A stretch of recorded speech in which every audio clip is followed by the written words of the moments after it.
A live look right now at Kauffman Stadium, the Royals' home opener. Not the best for score, at least. It is a very special year for the team, though, as it celebrates 50 years, and the team has come a long way. Sure has. 41 Action News anchor Lindsay Shively takes you back to the beginning.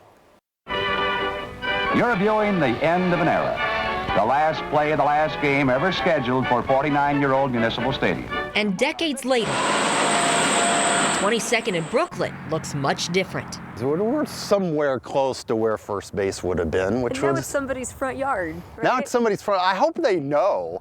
Before the Royals played their first game at Municipal Stadium in 1969, it had already been home to the Kansas City Blues, the Kansas City A's, and the Kansas City Monarchs. One of the greatest baseball franchises, not in Negro Leagues history, but in baseball history. The Monarchs won the Negro Leagues World Series here, and for years wowed standing room only crowds with Hall of Famers like Jackie Robinson and baseball legend Buck O'Neil. He was a great defensive first baseman.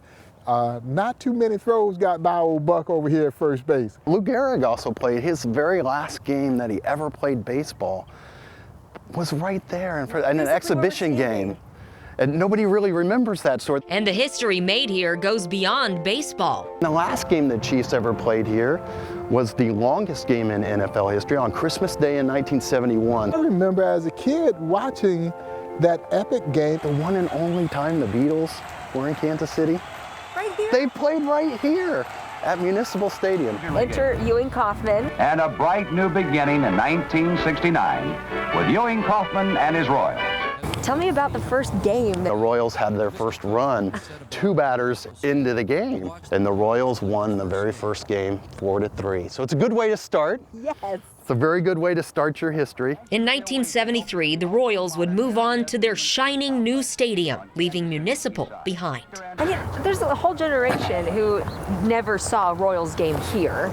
But there's so many people that have. My parents went to games here. Your parents went to games here. It was Kansas City's sort of living room. It was where big things happened. Old Municipal Stadium and Old Blues Stadium and Mulebach Field before that.